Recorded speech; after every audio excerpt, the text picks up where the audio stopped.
Gelto.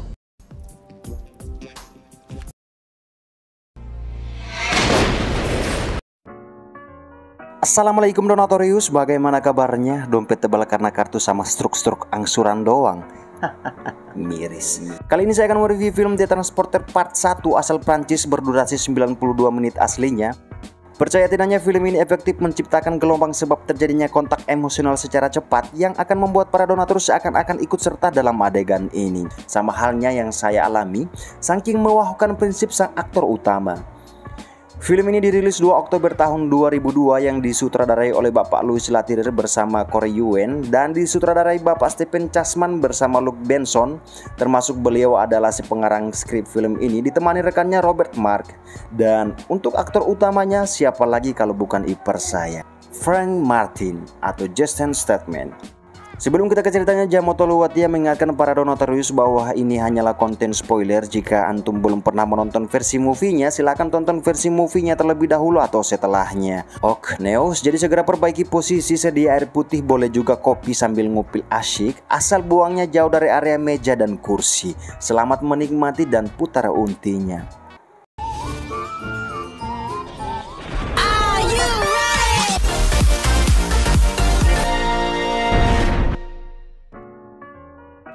Scene diawali dengan memperlihatkan sebuah areal parkiran gedung yang di sana telah ada si Frank Martin yang sebelumnya telah bersiap menunggu waktu untuk tugas pertamanya, yaitu menjemput sekelompok perampok yang tengah melancarkan misinya di sebuah bank. Gila, di sini malah langsung digebukin tuh. Yang sangat memuaskan adalah di mana adegan ini akan secara terbuka memperlihatkan karakternya beliau sebenarnya seperti apa. Dan inilah penumpang pertamanya. Kesalahannya si ketua adalah berani melanggar kesepakatan sebelumnya dengan si Martin, yang pada akhirnya justru memaksanya harus meninggalkan salah satu anak buahnya di sana dalam keadaan bekas tembakan di kepalanya. Not without the 254 kilo. Dan lanjutkan aksinya.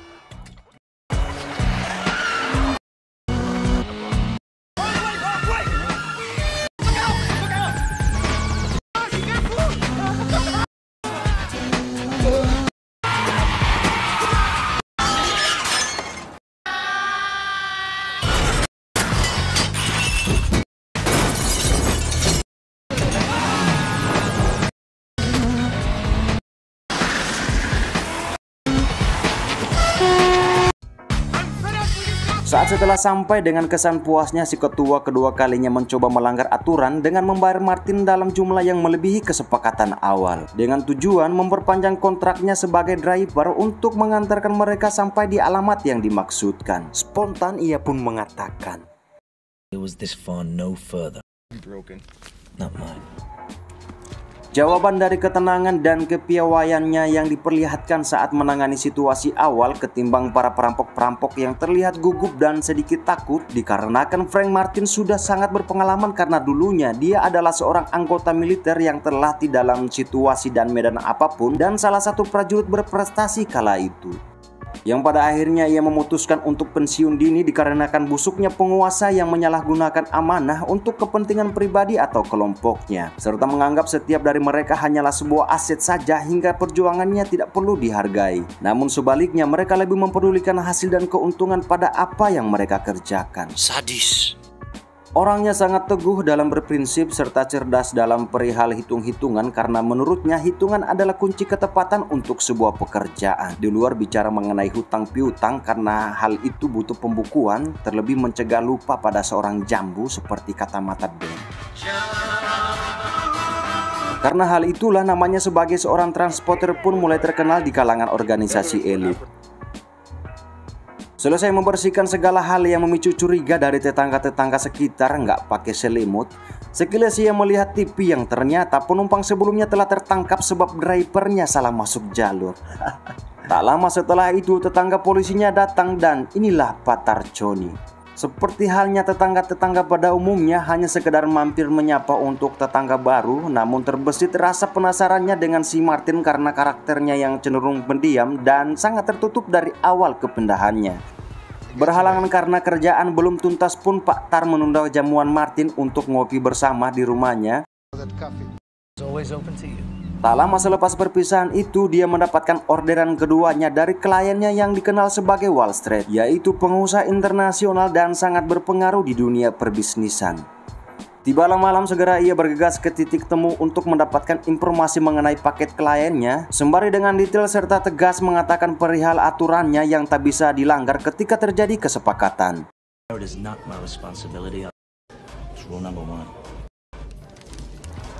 Hingga keesokan harinya, saking disiplinnya, dia berada lebih dulu di titik serah terima paket itu. Saat dalam perjalanan menuju ke alamat yang dituju, dia pun sedikit mengalami kendala dengan ban mobilnya yang tiba-tiba kempes, memaksanya harus menggantinya dengan serep yang berada di bagasi mobil. Dan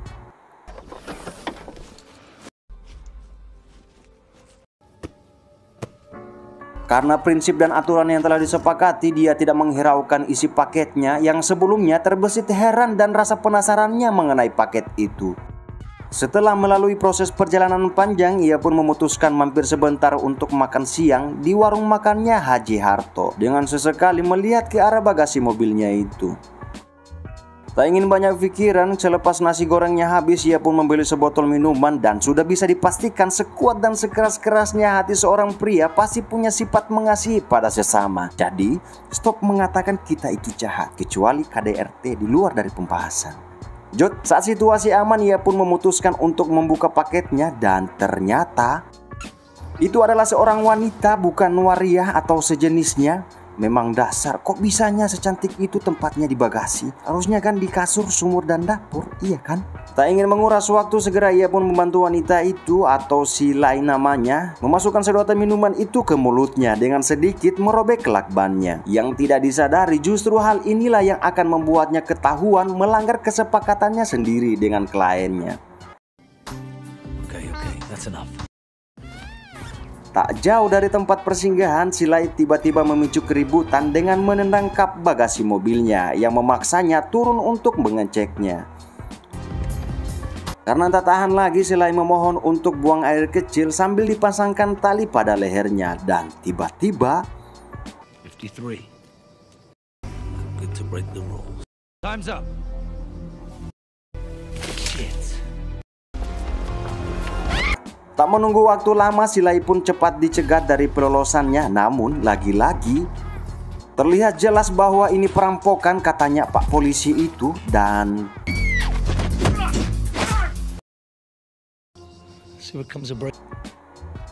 keadaan itu pun mampu dikendalikan dengan cepat. Segera ia pun membawa paketnya ke kliennya itu. Namun dengan bunyi suara yang tak lazim dari seorang Sandra membuatnya ketahuan.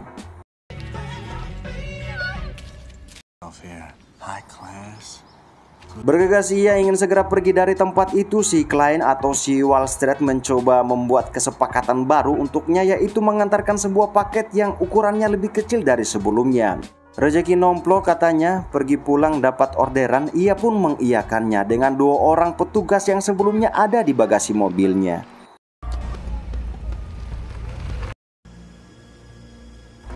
Seperti biasa, sebelum melanjutkan perjalanan panjangnya, ia pun singgah untuk sarapan. Namun kali ini di warung makannya Haji Nando, karena di warung Haji Harto sudah full dengan pelanggannya. Sambil sesekali ia melihat ke arah bagasi mobil itu.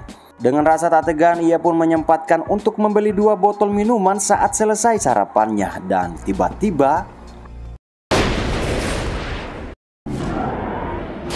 ternyata paket itu adalah sebuah bom waktu yang dimaksudkan untuk membunuhnya akibat melanggar perjanjian. Namun parahnya, yang tak diketahui Wall Street, saat ini dia telah membangunkan singa yang sudah lama tertidur. Dan tiba-tiba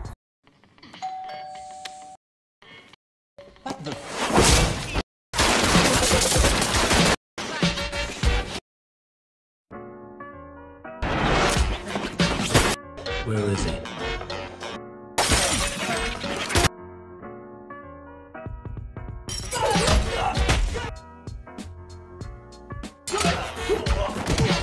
selesai melumpuhkan musuh-musuhnya, sayangnya tak didapati bosnya di sana. Namun dendamnya cukup terbalaskan karena dia sudah mendapatkan mobil penggantinya. Tak ingin berkelanjutan, ia pun segera pergi dari tempat itu, berharap kembali pulang dalam keadaan tenang. Tiba-tiba, di tengah perjalanan dia melihat Lai berada tepat di belakangnya. Dengan emosinya, ia pun menurunkannya di tengah jalan, namun skenario berkata lain. Ia pun harus berbalik dan membawa Lai bersamanya untuk sementara waktu.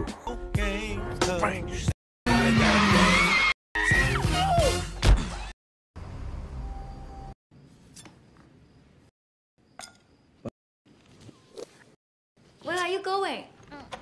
To bed. Can I leave?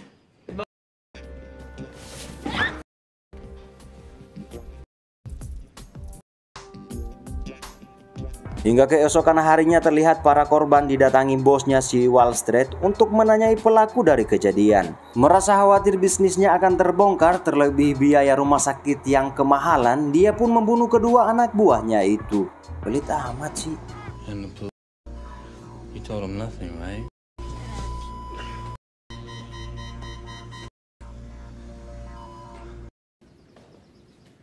Side. I hope I'm not safe. Beralih scene saat keduanya saling sapa di sana, tiba-tiba Patar bertamu hari ini ke rumahnya untuk ngopi bareng. Di samping itu tujuannya Patar juga untuk menyelidiki kasus yang terjadi kemarin dengan membawakannya sebuah barang bukti, yaitu plat nomor mobilnya sendiri. And it was printed in my head like this one. It's mine. Hampir dicurigai saat pengelakan itu, untunglah si Lai membantunya memberi keterangan ke Pak Tar. It's a good thing picking up a stranger. Tak cukup sampai di sana, Pak Tar ingin diyakinkan atas apa yang mereka katakan. What are for My intuition says this is from Guna dokumentasi yang lebih baik, mereka pun diundang untuk ke kantornya siang ini. you are Tak lama selepas kepergian Pak Tar, tiba-tiba Quiet.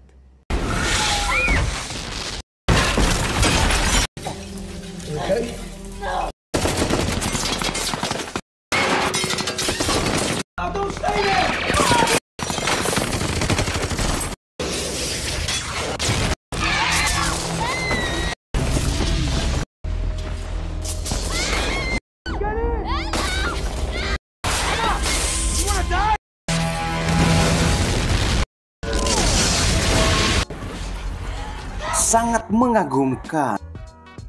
Sangat mengagumkan sebab pengaturan lokasinya yang sangat strategis dan terhitung dari seorang transporter. Akhirnya mereka pun lolos dari penyerangan itu.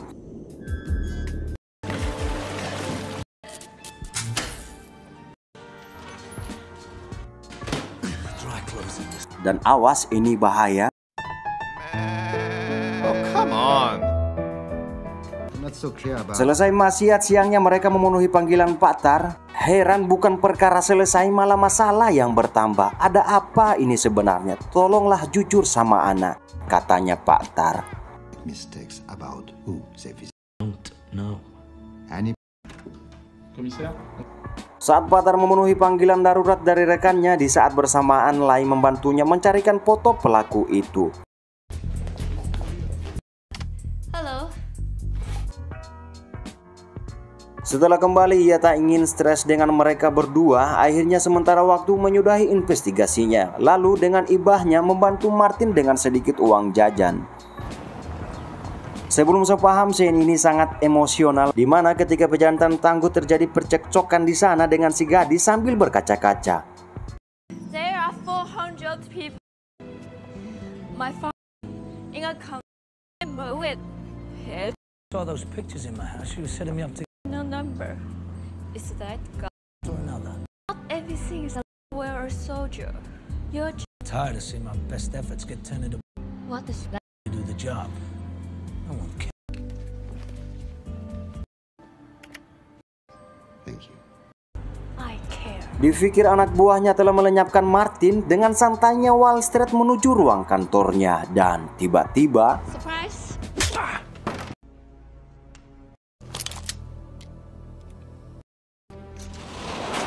One question for you. Why'd you try? You lied to me. You opened the pack. What's the ship number? sebelum ayahnya si wanita sampai, keadaan pun berbalik ambigu menurutnya. We're smuggling people in containers. Your father was in a container. Lie's the perfect name for I mean, no. Therefore, your father. two choices. The information on the paper. Lie. Would I kill my... Stop what you are doing. I do. Dan ternyata ayah dari si wanita adalah otak dari perdagangan manusia itu, di mana saat ini terdapat 400 orang dari anak kecil hingga dewasa tengah berada di kontainer yang siap diekspor ke luar negeri. Hingga saat si Martin akan dieksekusi lebih lanjut, untunglah Patar datang dengan anak buahnya yang sebelumnya diberi lai petunjuk. Luckily, my security. I'm gonna press charges, kidnap. We'll handle it. I'll expect all of... Mengingat kokohnya hati si wanita yang rela melakukan apa saja untuk membebaskan para sandera, timbullah rasa kepeduliannya untuk segera membantunya. Namun dengan keadaan yang telah menjadikannya tersangka atas pemerasan terhadap mafia bengis barusan, kecil kemungkinan peluangnya untuk bebas jika tidak mengatakan yang sebenarnya. They're smuggling people. You know this... And in the meantime, the Going to start... dead already. But what am I... Untunglah setelah mendengarkan semua apa yang dikatakan, Pak Inspektur Tar mempercayainya. Terbukti dengan selamatnya ia dari 2 kali pengoboman mobil hingga rumahnya, Pak Inspektur yakin kemampuannya di atas rata-rata.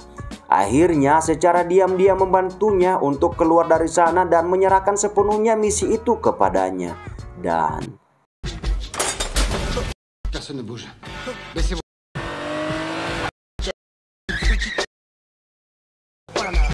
If this is how you transport, I'm amazed you get any work at all.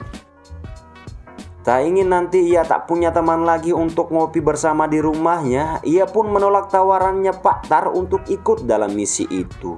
Selepas setengah hari mengarungi lautan, inilah saatnya yang ditunggu-tunggu, di mana dengan jiwa predator yang dimilikinya tak akan membuat dia lengah ataupun menyerah hingga mencapai titik kemenangan. Sadis.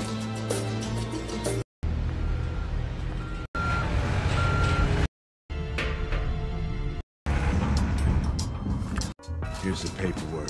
Take the... Tak seperti anak muda pada umumnya, dengan cintanya si Lai lagi-lagi mencoba menyadarkan sang ayah dari apa yang diperbuat, namun yang didapatkan hanyalah tanda merah di pipi itu bekas gambaran tangan. Kok kayak mirip lagu ya? Dan lanjutkan aksinya.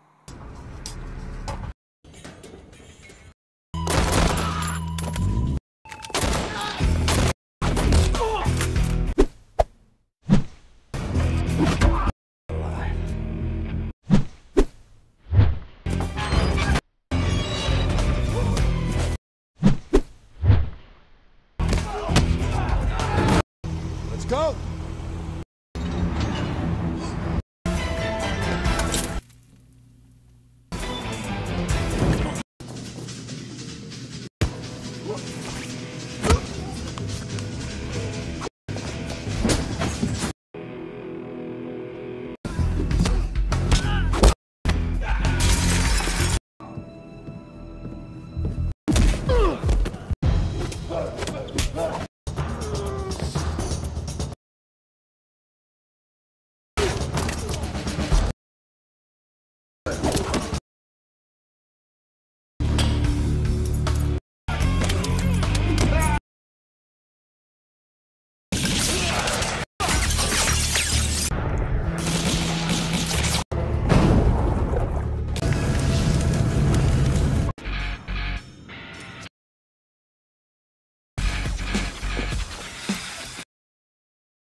Hold this guy and tell him to...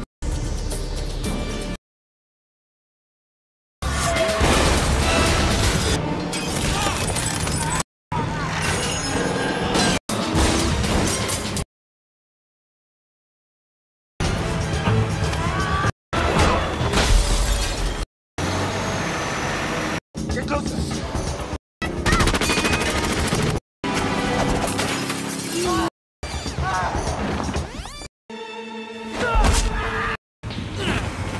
Dengan matinya si Wall Street, misinya belum sepenuhnya tuntas. Yang ada, saat setelah ia mengamankan para sandera di tepi pantai, tiba-tiba si bos utama menodongkan senjata di kepalanya. Yang parahnya, si ayah sangat amat tak berhati menyuruh anak buahnya itu menyandra anaknya sendiri juga di sana, lalu mengizinkan untuk membunuh si anak jika mencoba melarikan diri. Bengis nggak tuh? Tak ada sebab lain selain semua itu pengaruh hartanya yang melimpah ruah non berkah. Ya jadinya nyawa anaknya pun tak ada arti baginya jika menghambat bisnis kotornya itu. Anaknya aja digituin bro, apalagi antum hanya sekedar sopirnya. Mikir katanya Cak Lontong. Agar tak lebih banyak drama, si ayah tengil membawa Martin ke dasar jurang untuk selanjutnya dieksekusi. Dan I'd rather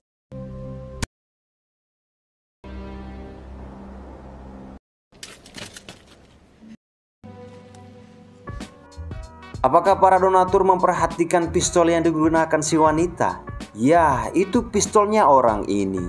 Ternyata Papol tak tinggal diam mengenai keadaan temannya itu, karena alasannya sama tak ingin kehilangan seorang teman ngopi bersamanya. Dan tomat, ending yang sangat memuaskan.